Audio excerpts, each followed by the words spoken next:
$300, $10,000, 1 to 3 days. The supermarkets near you carry 1 to 3 days of food. That number comes from the 2008 EMP Commission report, Chapter 7, and it has not changed since. The regional warehouse behind them carries about a month. Past day 30, the next pallet does not arrive. The bigger generator answer to this, the $10,000 portable on a concrete pad behind the house, does not solve the math. A $300 chest freezer plus thermal mass plus a small power station plus a small solar panel does. 3 tiers, $0, $300, $1,500. Hours of safe food by tier, and the failure mode at the upper bound of each. The math, and then the test you can run this weekend. The user's question is usually phrased as underscore underscore, quote underscore, 0 underscore underscore. Phrased that way, the question hides the 3 numbers that decide the answer. Draw. Capacity. Discipline. Number 1. Draw. How many watt-hours per day does the box that holds your food consume when it runs? A typical 7 cubic foot chest freezer pulls between 200 and 400 watt-hours per day at 50% compressor duty cycle. The upright freezer in most kitchens pulls between 400 and 700 at the same duty cycle. Same volume of frozen food, roughly double the energy bill.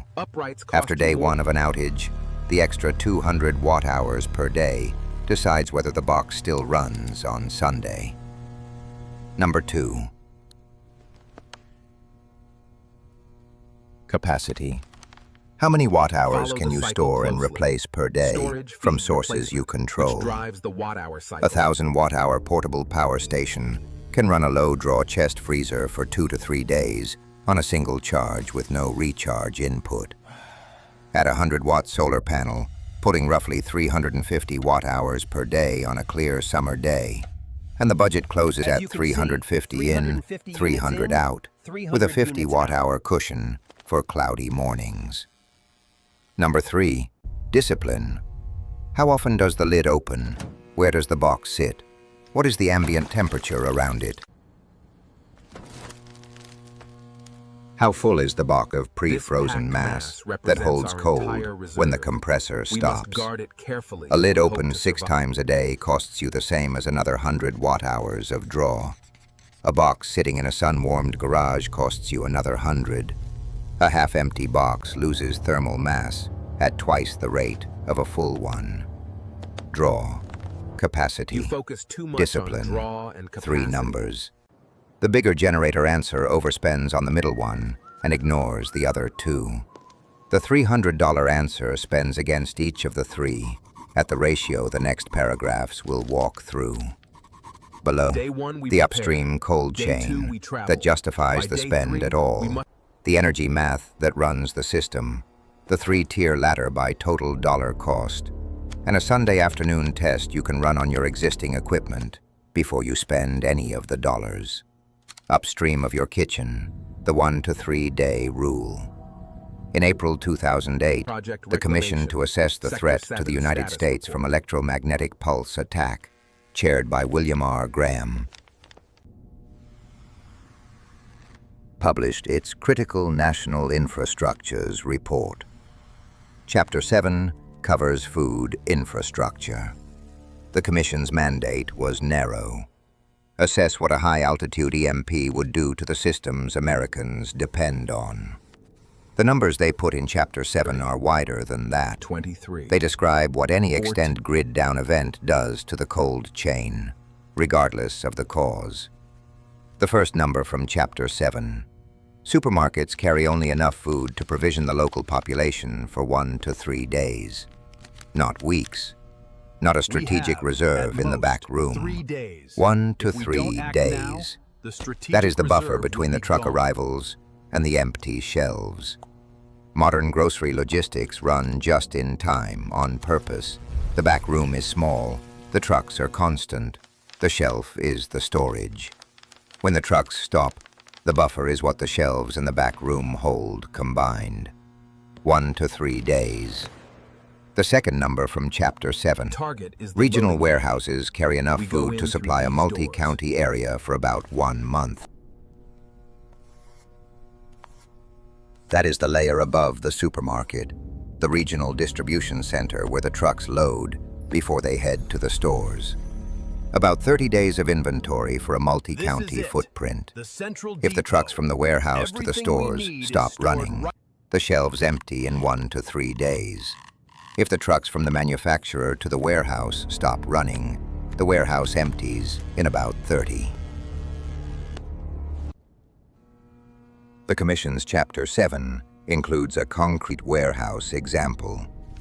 One regional distribution facility moved more than 20 tractor-trailers per day, redistributed more than 480,000 pounds of food daily. Floor footprint over 100,000 square feet. Palletized stacks rising 35 feet high. That is one node in a network of similar nodes. When power leaves a node like that, refrigerated stacks at 35 feet warm from the top down. The product inside loses its label-stated cold chain integrity within hours. The Commission then notes the historical precedent. Storm-induced blackouts have repeatedly caused widespread failure of commercial refrigeration systems and massive food spoilage. The 2003 Northeast blackout, Hurricane Sandy in 2012. The February 2021 Texas grid event. Each produced the same downstream loss. Walk-in coolers warm. Frozen stacks thaw. Inventory is condemned by health regulation, not by spoilage timing alone. In the 2003 event, supermarket walk-ins crossed the 4 degrees Celsius condemnation threshold within 12 to 18 hours of grid loss. Chapter 7 also discusses limited testing on the appliances at the end of the chain. The Commission tested a small sample of refrigerators and freezers under EMP conditions. Some units failed at low to moderate exposure levels. The report's wider implication. In a scenario where the appliances themselves fail, massive food spoilage at stores and regional warehouses is implied, not as a worst-case projection, but as the next step consequence when the network nodes lose their refrigeration. EMP specific or otherwise, Chapter 7's documentation of the failure timeline matches the storm-induced blackout precedent. Stores warm in hours, regional warehouses run down in weeks, manufacturer inventory follows. The relevance to your kitchen. The home freezer is the last mile of a 4-tier system: manufacturer, regional warehouse, supermarket, kitchen. 3 of those 4 tiers fail in days to a month when the grid goes down for an extended period. Your kitchen is not a redundancy on top of a working chain. After the second week of any extended event, your kitchen is the chain. The 3-tier ladder below is the math for that role. Hours of safe food by tier. Watt-hour budgets by tier. Failure mode at the upper bound by tier. $300 buys back roughly 10 days of the supermarket's 3-day buffer at home with discipline. $1,500 extends that 10 days into weeks to months under sunny conditions. The bigger generator answer at $10,000 buys back about 10 days of cooling. Dependent on fuel storage, you mostly cannot stockpile legally. The next block walks the watt-hour math that produces those numbers. Look at your freezer right now. How many watt-hours per day does it draw? How long can a 1,000 watt-hour power station run it before recharge? What temperature does the inside reach at hour 12, lid closed, no compressor? At hour 24? At hour 72 with 6 frozen water jugs lining the walls? The math that flips the master contrast. 1,000 watt-hours stored, $300 in total system cost, against $10,000 of portable generator that runs about 8 hours per gallon of fuel you mostly cannot legally store. Start with the appliance draw. Chest freezers run a small compressor, cycling on and off through the day. The cycle depends on ambient temperature, lid opening frequency, and how full the box is.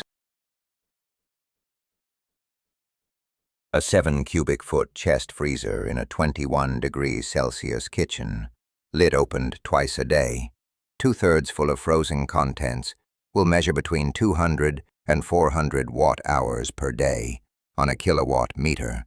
The Pony PN 2000 sells for about $32 on Amazon and gives you the exact number for your unit in 24 hours of logging. Run the test for 1 week before you size anything else. The number you measure is the number every other calculation here multiplies against. Move to capacity. 1,000 watt-hour power station. The class includes the Jackery 1000 Plus at about 1,070 watt-hours, sold for roughly $990 on Amazon when not on sale. Or the EcoFlow River 2 Max at 512 watt-hours for about $549 on Amazon, which is half the capacity but 2/3 the price, gives you between 2 and 5 days of chest freezer runtime, depending on which end of the draw range your specific unit lands on. That number assumes 0 recharge input. Charge falls linearly with draw.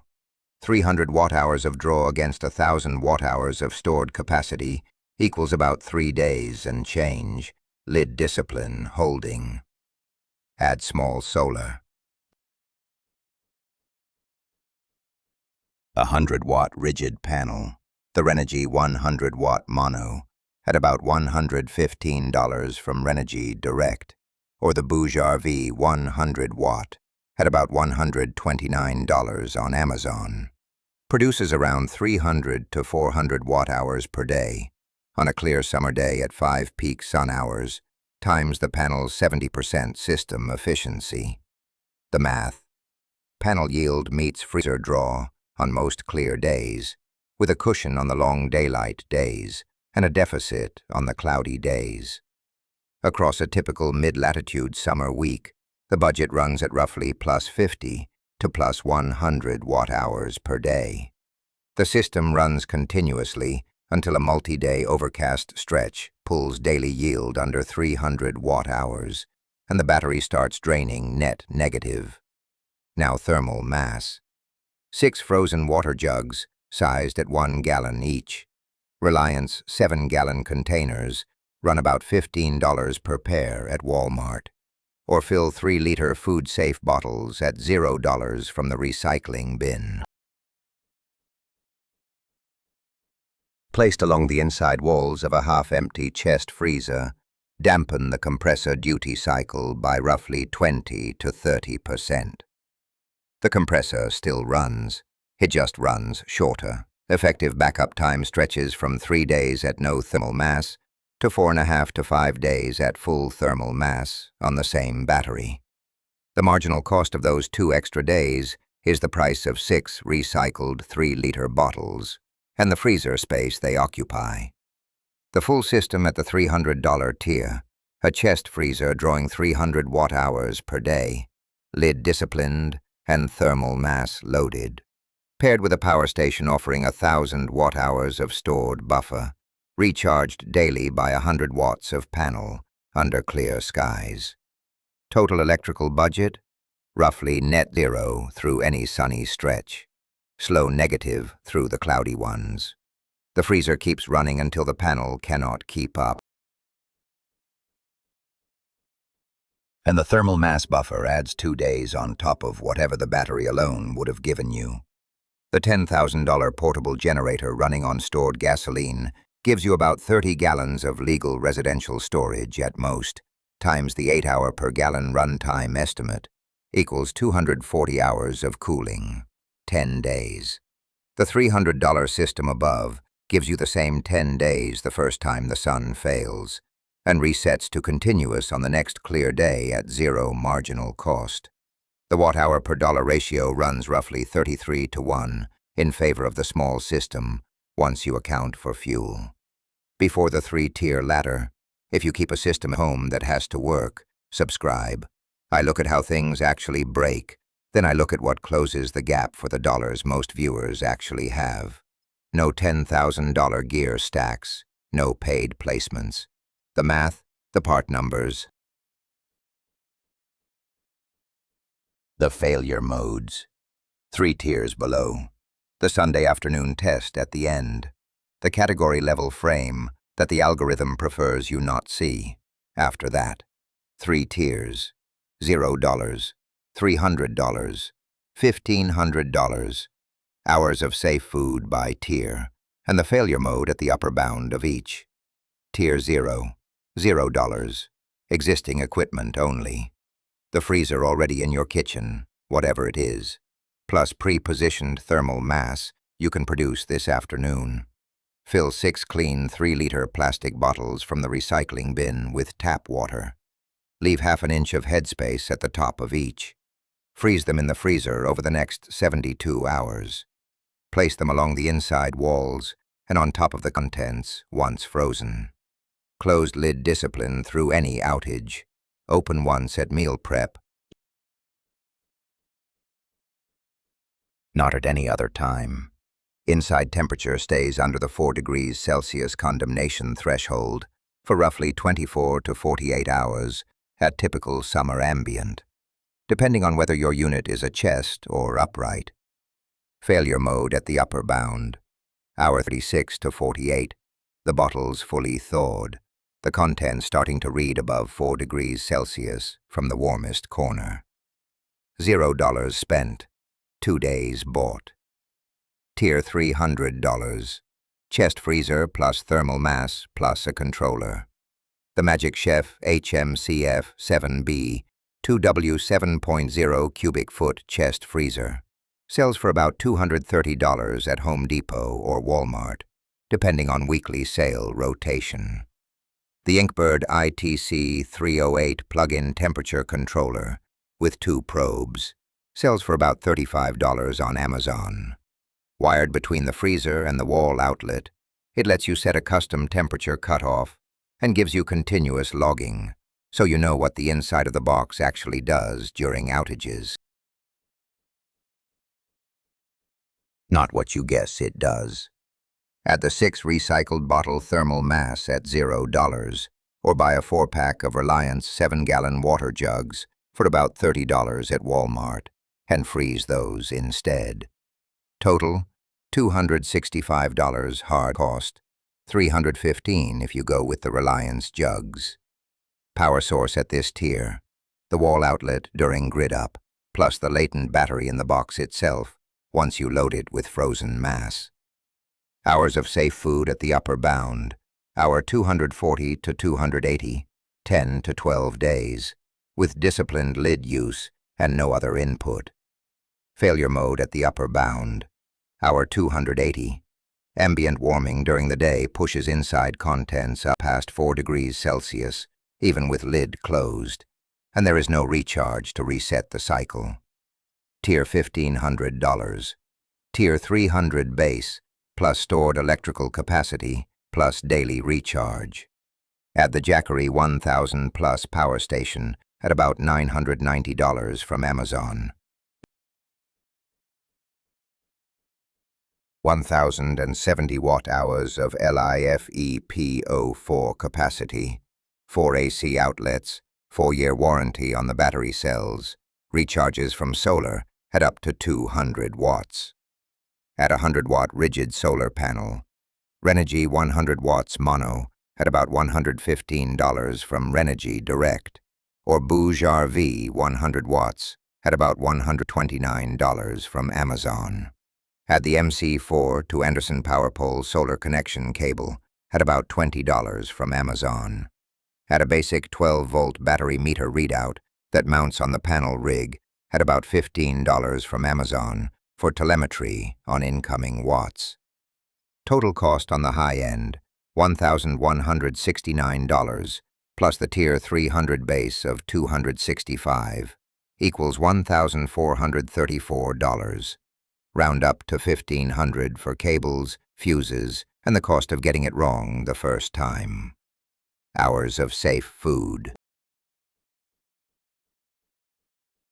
Continuous through any reasonable stretch of summer or shoulder season weather. The system runs at roughly net zero electrical budget through clear days, draws down on cloudy ones, recovers on the next clear morning. Failure mode at the upper bound. A 5-day overcast stretch with no clear sky window. Panel yield drops below 150 watt-hours per day. Battery drains net negative, and the box rolls into Tier 300 behavior. 10 to 12 days of thermal mass only runtime, starting the day the battery hits 10%. The watt-hour per dollar ratio across the tiers against the bigger generator counter frame. Tier 0 buys 2 days at zero marginal cost. Call it infinity watt-hours per dollar on the day you find frozen bottles in your freezer. Tier 300 buys 10 to 12 days for $265 hard cost. Roughly 45 watt-hours per dollar net of thermal mass extension. Tier 1500 buys continuous summer length for about 1,434. Roughly 200 watt-hours per dollar net of solar input over a 3-month outage scenario. The $10,000 portable generator at 30 gallons of stored fuel buys 10 days for $10,000. Roughly 5 watt-hours per dollar net of fuel cost. The $300 tier returns 9 times what the generator returns per dollar on watt-hours bought. The $1,500 tier returns 40 times what the generator returns per dollar over a 3-month event window. Day 3. The freezer light is out. You open the lid once at breakfast to pull out the package of ground beef for dinner. Your wife opens it again now at 3 in the afternoon, checking on the bag of peas for tomorrow's lunch. The Inkbird readout taped to the outside of the box shows -2 Celsius. The Jackery 1000 Plus on the kitchen floor shows 38%. The weather radio says cloudy through tomorrow, partial clearing Tuesday. You are in the decision. 3 options. Option 1. Close the lid and wait. The chest is at -2, well inside the safe range. The thermal mass jugs along the walls are still showing solid. Compressor stays off.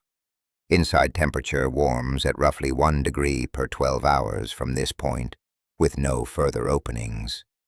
By tomorrow morning, the inside is at -1. By Tuesday morning, at 0. The Inkbird alarm trips at +4. You have roughly 36 hours of margin if you open the lid 0 more times. Option 2. Run the compressor for 22 minutes off the Jackery now. 22 minutes of compressor draw at roughly 200 watts equals about 73 watt-hours. The Jackery drops from 38% to 31. Inside temperature goes from -2 back to -5.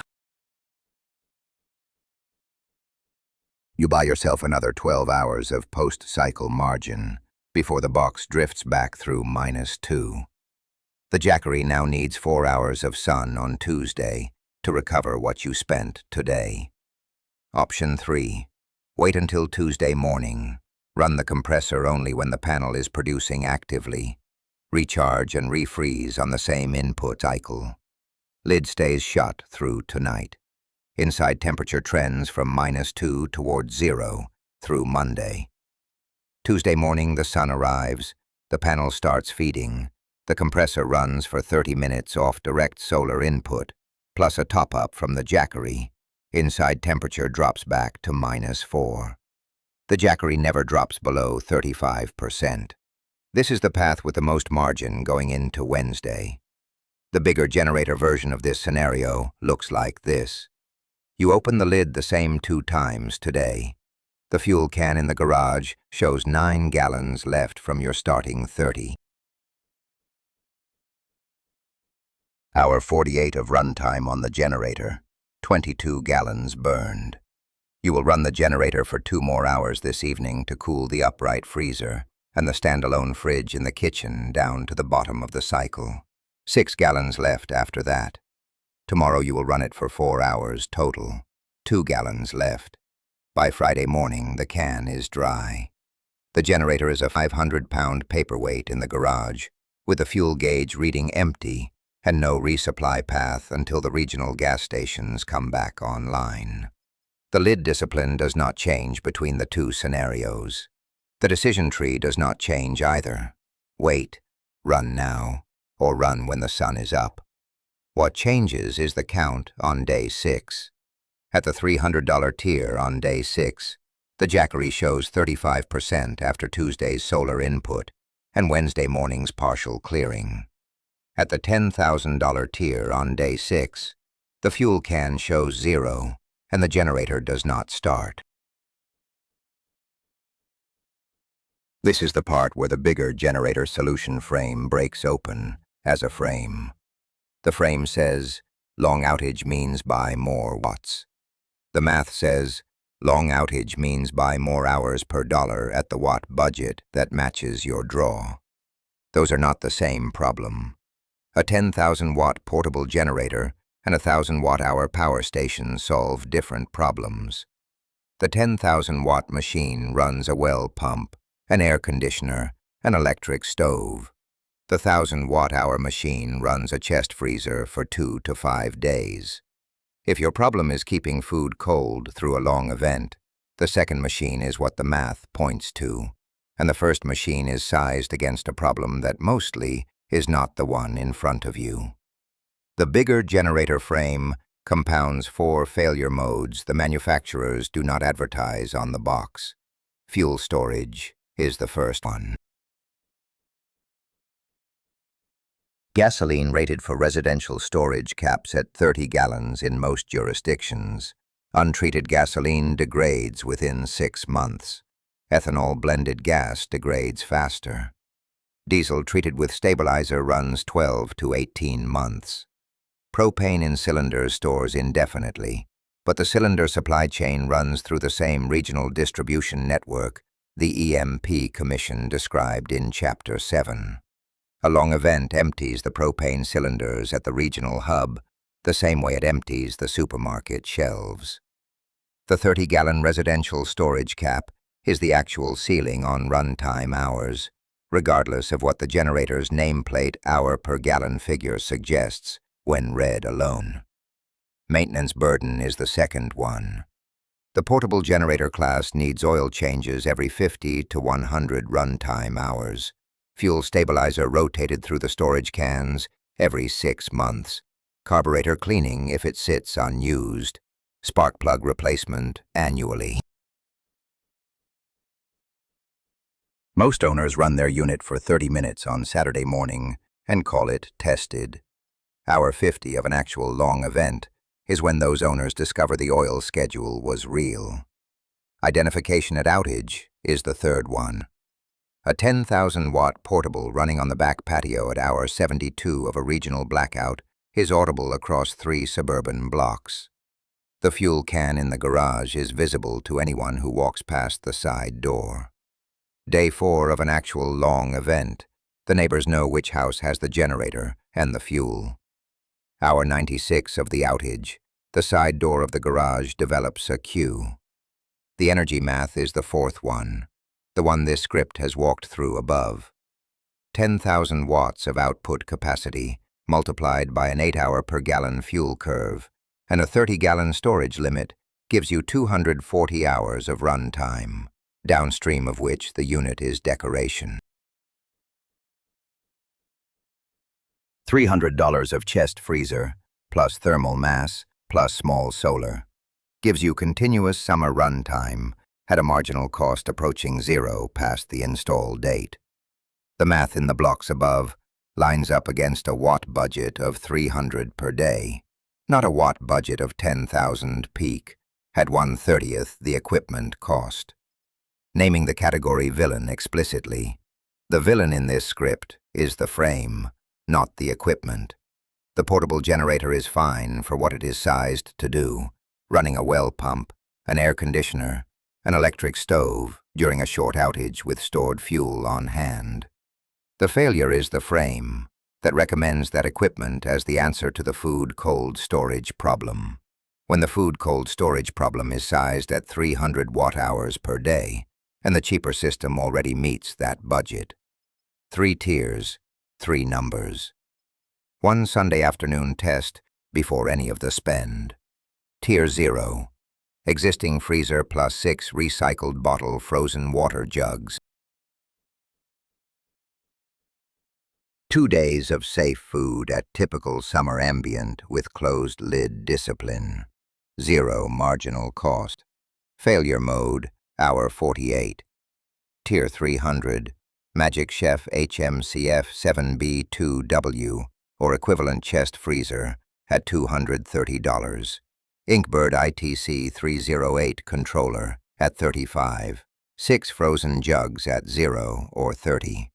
10 to 12 days of safe food with disciplined lid use and no recharge. Failure mode, hour 280. Tier 1500. Tier 300 base plus Jackery 1000 plus power station at 990. 100-watt Renogy or Bouge RV panel at 115 to 129. Cables and meter at 35. Continuous summer runtime, weeks to months. Failure mode, a 5-day overcast stretch. The test.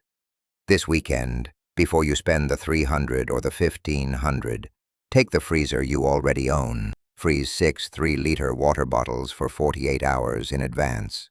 Then unplug the freezer Saturday morning. Tape the Inkbird probe, or any kitchen thermometer probe you can rig, to the inside of the lid. Log the inside temperature every 4 hours through Sunday afternoon. Open the lid only at the 8-hour mark and again at the 32-hour mark, briefly, to simulate 2 normal meal prep openings. Read the number at the 48-hour mark. If the number is under -4, your Tier 0 setup buys you 2 days clean. If the number is between -4 and 0, you need Tier 300. Your insulation or your lid seal will not hold past day 2. If the number is above 0, you need both Tier 300 and serious lid discipline review before any further spend. Inkbird probe inside, log the number, then read the math again.